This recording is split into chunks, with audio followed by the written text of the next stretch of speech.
Today began day 4 of the murder trial of Alex Murdaugh, who is accused of killing his wife Maggie and youngest son Paul.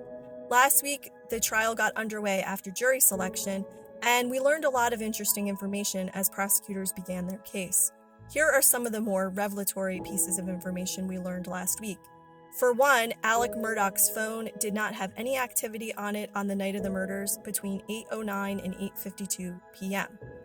Also, prosecutors believe that a family weapon was used to kill Maggie.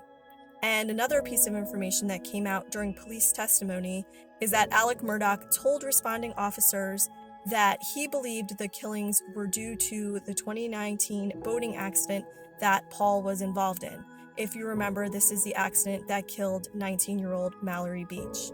In regards to the boating accident, last week in a separate civil trial, we also heard that a judge approved a settlement between Mallory Beach's family and 2 members of the Murdaugh family. Last week's proceedings also brought up a host of new questions that prosecutors are sure to answer as the trial continues this week and probably into next week. Some of those questions are as follows. First responders and police testified that there was water found all around Paul's body. Was someone trying to wash away evidence from the scene, or was there some other significance to this water? We will probably find out as the trial proceeds.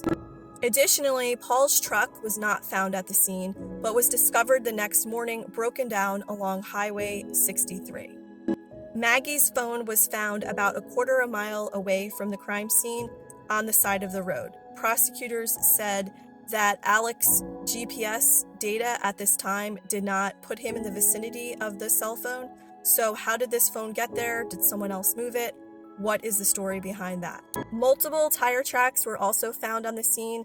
Whether these came from the same vehicle or there was another vehicle present at the estate that evening remains to be answered. And finally, both Alec and first responders initially considered the possibility that this was an active shooter situation when they first were called to the scene. Of course, this turned out not to be the case, but that was something that they did consider early on.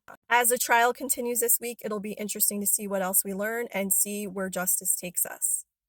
I'll continue to provide updates later this week, as well as my usual true crime trivia content.